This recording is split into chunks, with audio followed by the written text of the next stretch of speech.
Hello guys, what's going on? Welcome back to my video. Today for you guys 5 reasons why Narumaki needs to be buffed in Shindo Life. Now the reason why I'm making this video is because I know a lot of you guys actually adore Narumaki. You actually really like the bloodline and how it looks. So hopefully these suggestions to change the bloodline in these ways will, make the bloodline better and overall more usable. Because right now, it's mainly just meant for the second mode, and I feel like as a 1 out of 200 bloodline, it should have a little bit more. Now, if you guys disagree or agree with anything, feel free to leave in the comment section or, add on more suggestions that you guys think would actually really impact this bloodline better. I will end up reading every single comment, so feel free to do that. Let's get right to the video. Alright, so the first reason is going to be the most obvious. The AoE on every single ability was reduced by an absolute ton. Now, as you guys can see, the logs are right here. I'm going to use the bomb right here, and I'm going to shoot right here. And it doesn't hit.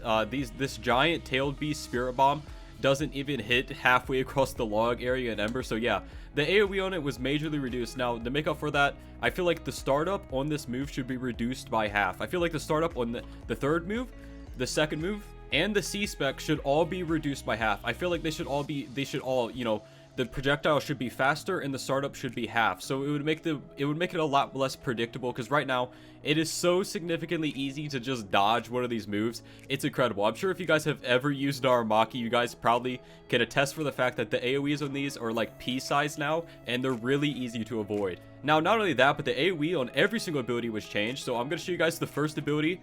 As you guys can see, it does not teleport me to them when it's supposed to. The AoE on this used to be like really long. It used to hit from here to I would say around like here. It would teleport you to them, and with right now it's pretty much just meant for getting around and things like that, or slightly combo extending. But the main actually good thing about it, I really like the weapon spec of the I'm eating ramen. I really like the weapon spec, but overall I feel like the startup on the second, third, and C spec should all be reduced by half, and the projectile speed should be faster. I feel like it would make it a lot better, a lot less predictable overall.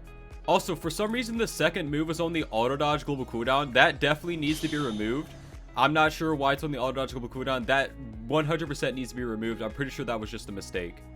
Now, the second reason is going to be that the actual good part of Narumaki takes a long time to grind. So after you get Narumaki, or any of its 3 skins, by the way, so this is a really rare bloodline, and you're going to have to grind this to level 1500 for it to even be useful right now, because all of the moves are so bad. So I feel like this is definitely a reason to buff this bloodline, because right now second mode is the only useful thing about this bloodline, and right now it's pretty much locked behind a large amount of farming.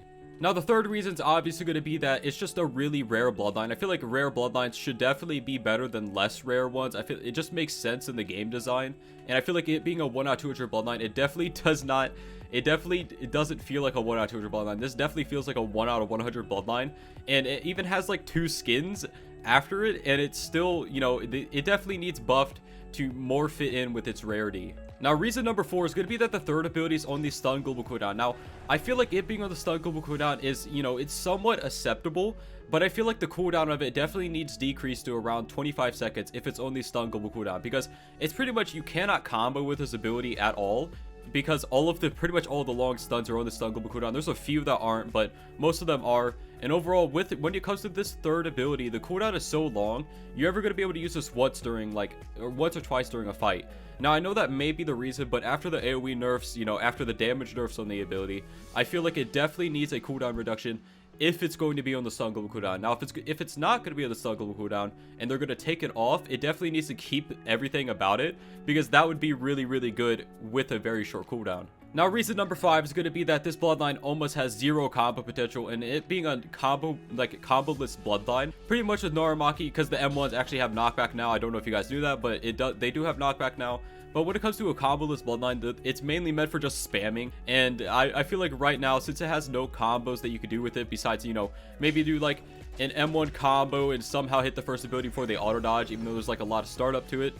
That's pretty much like the only combos you could do with this. Maybe even the weapon spec too sometimes, but it being a combo-less bloodline definitely means that the abilities individually should be better than what they are now, because right now the range, as I showed you guys before, the AoE on these are so small that it not being a combo bloodline is definitely going to impact it. And by the way, the cooldown is 40 seconds and not 35, my bad. The second, all of the AoEs are actually extremely small after the AoE nerf, so I feel like to account for the nerfs of the AoEs, it should definitely be increased, like the startup, as I said before.